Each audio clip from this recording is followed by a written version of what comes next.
그 최근에 지난 주말에 있었던 일이고 오늘 이제 경향신문이 사설로도 기사를 썼는데요. 그 이현주 의원이 이제 길게 썼습니다. 그 합성물이 유포가 됐어요. 그리고 네. 이것은 여성 정치인에 대한 테러 행위다 이런 사설이 실렸습니다. 이제 본인 계속 제보를 받고 있어요. 그래서 이거를 그냥 넘어가지 않고 법적 대응을 한다라는 건데 저는 법적 대응을 떠나서 뭐 이현주 의원에 대한 호불호를 떠나서 이건 너무 잔인한 범죄 그래요. 아닌가요? 안 되는 건 안 되는 거예요. 그러니까 이거 어떻게 생각하시는지. 근데 이걸 또 진보 유튜브에서 안 다뤄요. 이거를 이현주 의원 문제를. 안 되는 건 안 되는 거예요. 예. 그러니까 우리가 뭐 롤스나 뭐 이런 사람들의 그 흑의 장막 뭐 이런 얘기하잖아요. 내가 어떤 신분이나 위치나 이런 거 다 떠나서 다 떠난다고 생각했을 때 네. 그런 일이 너한테 일어나면 돼 안 돼를 물어보는 거잖아요. 그렇죠. 안 된다고 해야죠. 네. 저 그렇잖아요. 입장 뭐 그거 예. 안 되는 건 안 되는 거예요. 예.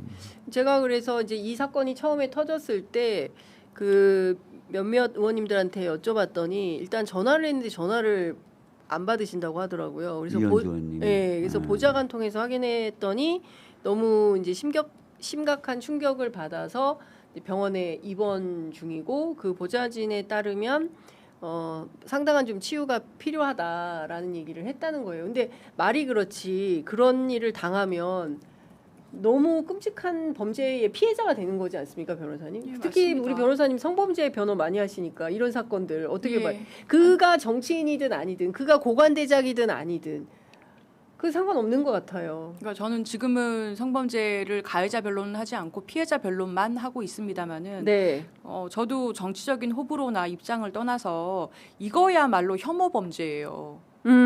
신고는 저는 당연히 그쵸, 하셔서 혐오 범죄죠. 처벌을 해야 될 것 같고 예. 혐오라는 게 뭐냐면은 그 사람 자체의 의견이나 그 사람에 대해서 비평하거나 비판하는 게 아니라 그 사람이 어떤 성별을 가졌다는 이유만으로 또는 이게 배제고 사태랑 뭐가 달라요? 사실은 구조적으로. 그러니까 어떤 지역 출신이라는 것만으로 그 지역의 출신 학생들이 뭐 했던 행동하고 아무 상관없이 그냥 혐오의 감정을 드러내는 거거든요.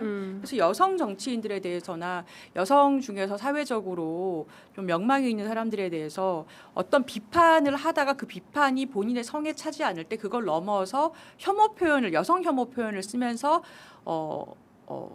비판을 넘어서는 어떤 허용되지 않는 표현을 하는 식으로 어떻게 보면 능멸하는 것.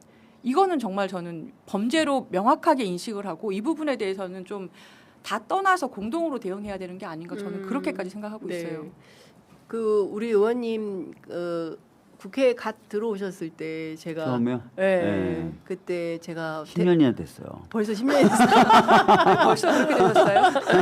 그때 그럼 이제 30살이세요? 제가 의원님한테 그때 그때 30살이었구나. 세럼을 좀 발라야 될 것 같아요. 그때 제가 상담했었잖아요. 너무 심한 댓글. 그때 이제 저를 잠깐 보자고 하셔가지고 한강 근처에서 만나뵀나요? 네. 하여튼 너무 본인이 괴롭다고 댓글이 너무 심하게 공격이 들어와서 그때 소위 이제 문꿀 오소리 문구 오소리 뭐 그때 분들이 그런 분들이 계셨죠. 막 그렇게 그랬더니 그때 그 제가 막 얘기했더니 저한테 그러더라고. 저는 하루에 한 3,000개씩 들어와요. 저는 네. 어떤 일도 있었냐면 그 혐오 표현 뭐 조롱하는 문자가 어떤 법을 발의하고 나서 너무 많이 들어와서 핸드폰이 꺼지는 거야. 켜놓으면 꺼지고 켜놓으면 꺼지고 핸드폰이.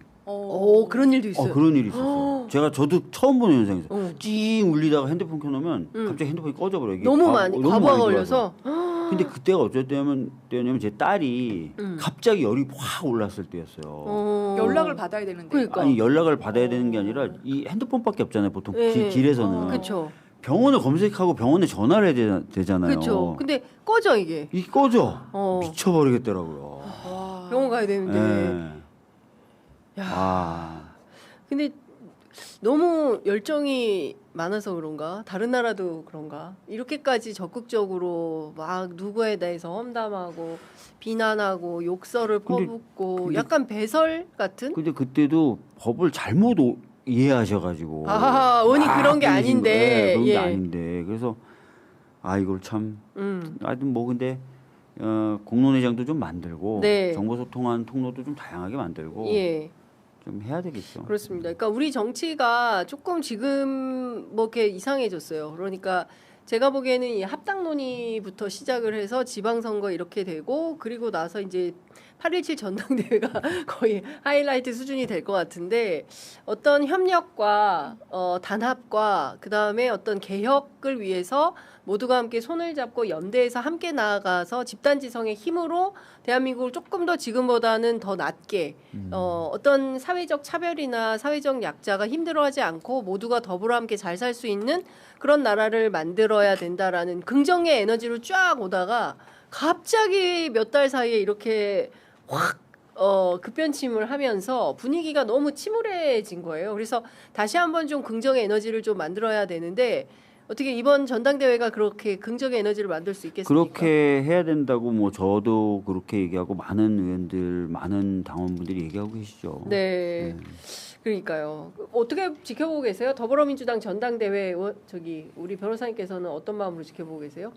이제 라인업은 다 나왔죠. 됐다. 예, 네. 라인업은 나왔고 저는 좀 비전을 가지고 격렬하게 토론하는 그런 당대회가 됐으면 좋겠어요. 당원으로서. 그러니까 지금까지 아직까지 나왔던 걸 보면 말씀하신 대로 일반 저변에서는 혐오 표현들이 오히려 더 많았던 것 같고 막 그 비난 과거의 행적을 가지고 아니면 뭐 어떠한 과도하게라든지 아니면 무슨 뭐 어떤 사람의 뭐 생김새가 어쩌고 막 이런 식의 비난들이 많았던 것 같고 그리고 그 지선 과정에서도 그냥 대통령님과 함께하는 대통령이 더 일 잘하게 만드는 이라든지 이제 여러 가지 좀 추상적인 그런 우리 당 자체의 공약들도 많았던 것 같고 그런 비판들이 있었잖아요. 근데 이번에 집권 여당으로서의 앞으로의 비전, 그러니까 사법개혁은 어떻게 할 것이고 우리의 시대 정신은 어떻게 할 것이고 총선에 대해서는 어떻게 이 승리할 수 있는 비전을 가져갈 것이고 이 큰 정치적인 구도에 대해서는 어떻게 할 것이고 그리고 당원 주권주의는 어떻게 할 것이고 이런 식의 큰 비전들이 제시가 돼서 좀 격렬하게 토론되고 실컷 얘기해보는 그런 축제의 장 그런 전당대회가 됐으면 좋겠어요. 그러니까요. 근데 이제 미국의 전당대회 저는 못 가봤는데 미국도 좀 가봐야 될 것 같아요. 한번 가보세요, 의원님. 김영배 의원님 갔는데 네. 와 배울 게 많대요. 그러니까 그 여러 의원님들이 미국의 민주당이나 이런 전당대회를 가보시면 몇 박 며칠 한다는 거예요. 그리고 이제 대의원들이나 이런 사람들 중에 발언권 얻는 사람이 올라가서 이 당의 미래에 대해서 내가 생각하는 어떤 여러 가지 그거에 대해서 그 막 토론도 하고 그냥 대의원인데 가서 막 마이크를 잡을 수 있는 거예요. 그 발언권 얻어야 되죠. 미리 신청하거나 이렇게 해서 그런 광경들을 볼 수 있다 그러고. 네. 근데 뭔가 좀 생각들을 나누고 그래서 생각이 좀 더 커지고 그리고 그게 이제 힘으로 작용하면서 여러 가지 국정 과제들을 포함한 사회적인 문제들이 해결되고 이런 어떤 역동적이고 그래서 모든 국민들이 기쁜 마음에 전당대회를 바라보고 이러면 정말 좋을 것 같아요. 그러니까요. 예, 좀 이렇게 재밌었으면 좋겠어요. 저희처럼 언론인들 입장에서 볼 때는 전당대회가 눈살 찌푸리는 전당대회가 아니라 재밌네, 유쾌하네, 즐겁다. 저 사람이 저런 연설을 통해서 저런 정책을 내놓으려고 하는구나. 저분이 당대표가 되면 민주당이 이런 정책을 많이 하겠네. 이런 기대가 된다.